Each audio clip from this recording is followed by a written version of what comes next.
More than 100 migrants rescued by a cargo ship off Libya were finally disembarked in Pozzallo, Sicily, Tuesday, having spent 4 days at sea, as Italy initially refused to let the vessel dock. Since time could have consequences on a humanitarian level, today I appealed to the Italian Interior Minister, Matteo Salvini, who today decided to let the migrants disembark.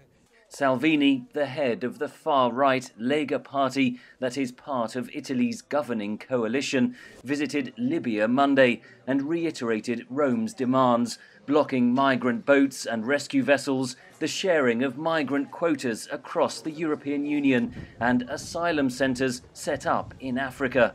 His hardline stance threatens a major rift with EU allies. Now Salvini in particular would really like to have a monumental failure at EU level, because that would suit his narrative about Europe, about migration and about Italy itself and about political elites, because that's really his story.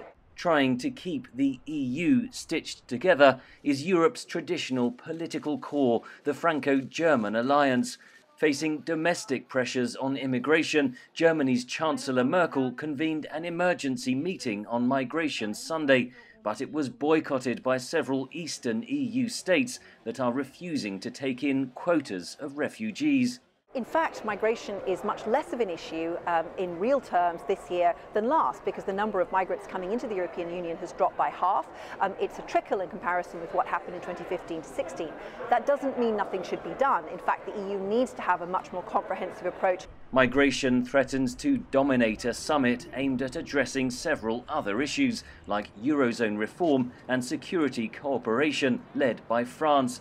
9 EU states this week signed off on a joint European military force for rapid deployment in times of crisis. Britain offered its backing, hoping to maintain defence ties as it leaves the EU. Progress in so-called Brexit talks has stalled, raising fears Britain may crash out next March without a deal. Brexit, I think, is a fairly low priority for most of the other EU 27. It's kind of a pain. It's a technical question that requires a lot of bandwidth. But actually, there are these existential issues facing the European Union that actually have nothing to do with Britain.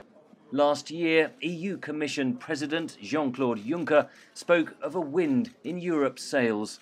But storm clouds are gathering that once more threaten to sink European unity, and some fear the EU itself. Henry Ridgwell for VOA News, London.